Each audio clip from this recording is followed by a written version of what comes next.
మాజీ సీఎం కేసీఆర్ ను కలవడానికి తాను సిద్ధంగా ఉన్నారన్నారు సీఎం రేవంత్ రెడ్డి. ఉపరాష్ట్రపతి ఓటింగ్ విషయంలో కాంగ్రెస్ అధిష్టానం ఆదేశిస్తే కేసీఆర్ ను కలుస్తానన్నారు సీఎం రేవంత్. బీఆర్ఎస్ పార్టీకి 4 ఎంపీ స్థానాలున్నాయని, నన్ను కలిసేందుకు కేసీఆర్ సుముఖంగా ఉన్నాడో లేదో తెలియదన్నారు రేవంత్.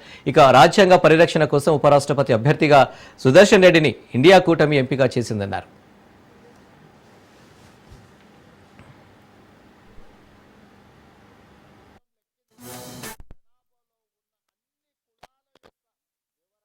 సంపూర్ణంగా సేకరించడం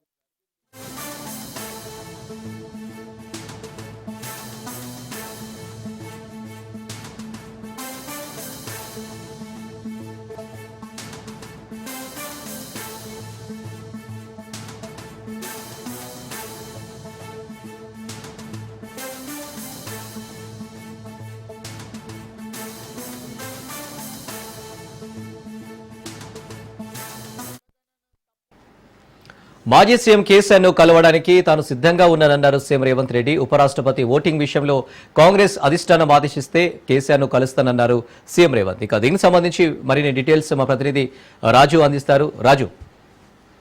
అనిల్, సీఎం రేవంత్ రెడ్డి కీలక వ్యాఖ్యలు చేయడం జరిగింది. ఏదైతే ఈ రోజు ఇండియా కూటమి ప్రకటించినటువంటి ఉపరాష్ట్రపతి అభ్యర్థి జస్టిస్ సుదర్శన్ రెడ్డి తెలుగువాడు కావడం గమనార్హం. అయితే ఈ నేపథ్యంలోనే రాష్ట్ర రాజకీయాలు మరొకసారి తెలుగు రాష్ట్రాల్లో సంచలనంగా మారినటువంటి పరిస్థితి కనిపిస్తా ఉంది. సుదర్శన్ రెడ్డి విషయంలో పార్టీలకు అతీతంగా కూడా అన్ని పార్టీల వారు కలిసి రావాలని చెప్పేసి అందరికంటే ముందుగానే తెలంగాణ రాష్ట్ర సీఎం రేవంత్ రెడ్డి ఈ రోజు ప్రెస్ మీట్ నిర్వహించడం జరిగింది. అయితే ప్రెస్ మీట్ తర్వాత విలేకరులతో మాట్లాడుతూ చిట్ చాట్ లో భాగంగా ఆయన కొన్ని కామెంట్స్ కూడా చేయడం జరిగింది.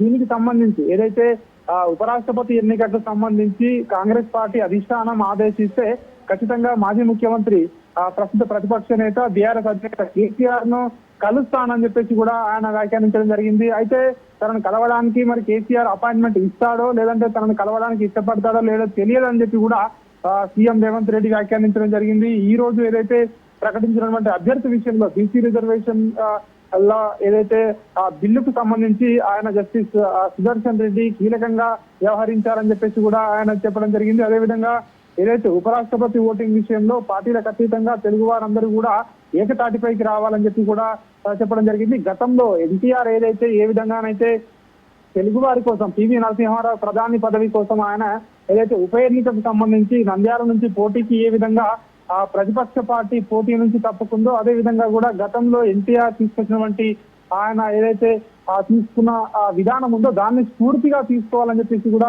ఈ ఒక చిట్ చాట్ లో ఆయన మాట్లాడుతూ ఈ వ్యాఖ్యలు చేయడం జరిగింది. ప్రధానంగా మాజీ ముఖ్యమంత్రి కేసీఆర్ ని కలవడానికి కాంగ్రెస్ పార్టీ అధిష్టానం ఆదేశిస్తే అన్ని పార్టీల అధ్యక్షులను కలుస్తాను, అందులో భాగంగా బీఆర్ఎస్ అధినేత కేసీఆర్ ను కూడా కలుస్తాను. ఎందుకంటే బీఆర్ఎస్ పార్టీకి రాజ్యసభలో 4 ఎంపీ స్థానాలు ఉన్నాయి కాబట్టి సో ఉపరాష్ట్రపతి పదవికి సంబంధించి తెలుగు వారికి ఓటు వేయడాన్ని అభ్యర్థించడానికి ఖచ్చితంగా నేను కలవడానికి సిద్ధంగా ఉన్నానని చెప్పేసి రేవంత్ రెడ్డి అయితే ఈ వ్యాఖ్యలు అయితే చేసినటువంటి పరిస్థితి కనిపిస్తా ఉంది. అయితే ఈ రోజు ప్రకటించినటువంటి ఇండియా కూటమి అభ్యర్థిగా జస్టిస్ సుదర్శన్ రెడ్డి పేరును ఇండియా కూటమి ప్రకటించడం జరిగింది. ఇప్పటికే ఇటు ఎన్డీఏ కూటమి ఆ పేరును ప్రకటించిన నేపథ్యంలో ఇటు ఇండియా కూటమి కూడా ఈ రోజు ప్రకటించడం జరిగింది. ఈ నెల 21వ తేదీన నామినేషన్లకు సంబంధించి ఆయన నామినేషన్ కార్యక్రమంలో కూడా తాను పాల్గొంటానని చెప్పి కూడా సీఎం రేవంత్ రెడ్డి అయితే స్పష్టం చేసినటువంటి పరిస్థితి కనిపిస్తోంది. ఉపరాష్ట్రపతి ఎన్నిక వచ్చే నెల 9వ తేదీన జరగబోతా ఉంది. దానికి సంబంధించి ఇప్పటికే ఇటు ఎన్డీఏ కూటమి కావచ్చు ఇటు ఇండియా కూటమి కావచ్చు అభ్యర్థులను ప్రకటించడం జరిగింది.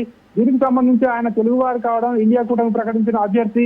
సో దీనిపై తెలుగు రాష్ట్రాల్లో దీనిపై చర్చ అయితే జరుగుతా ఉంది. ఈ నేపథ్యంలోనే సీఎం రేవంత్ రెడ్డి అయితే ఇట్లాంటి వ్యాఖ్యలు అయితే చేయడం జరిగింది.